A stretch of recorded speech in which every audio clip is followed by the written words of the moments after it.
Aybaşı gecikməsi hər zaman problem deyil. Bu pozuntular tez-tez baş verirsə, bu bədəninizin hormonal balansının pozulması əlamətidir.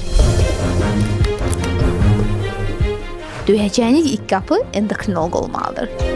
Aybaşı pozunluğu zamanı ilkin olaraq endokrinoloqa müraciət edirik. Bəzən isə pasientlər ginekoloqa yaxınlaşırlar.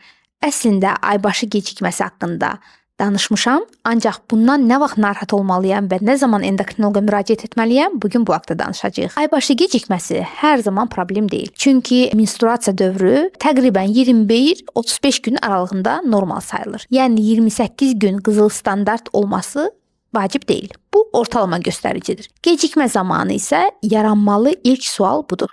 Nə qədər gecikib?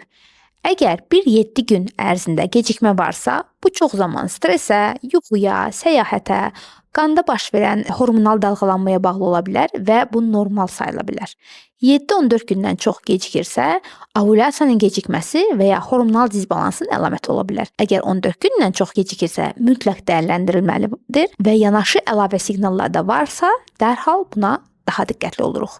Məsələn, güclü ağrımsı varsa və ya çox az, həddən artıq çox qanlama varsa, sonsuz sayda gecikmələr olursa, saç tökülmələri varsa, çəki artımı varsa, yanaşı dəridə akne varsa, tüklənmə problemimiz varsa, bu zamanda mütləq endokrinoloq konsultasiyası vacibdir. Bunlar tiroid hormonu, polikistik yumurtaqlar sindromu, prolaktin yüksəkliyi, stres hormonlarına bağlı dəyişikliklər ola bilər.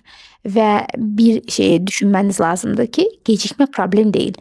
Vəziyyətin kontekstindən asılı olaraq dəyişilməsi lazımdır və hər zaman dəyəcəyiniz və döyəcəyiniz ilk qapı endokrinoloq olmalıdır. Çünki aybaşı bir böyük hormonal sistemin pozulması nəticəsində gecikə bilir. Əgər dövrlər tez-tez dəyişirsə və bu pozuntular tez-tez baş verirsə, bu bədəninizin hormonal balansının pozulması əlamətidir və bunu dinləyib, bunu anlayıb zamanında mütəxəssislə məsləhətləşməniz lazımdır. Bu videonu bəyənməyi, paylaşmanızı, öz aybaşı ritminizi də şərhlər bölümünüzdə yazmağı unutmayın. Özünüzə yaxşı baxın.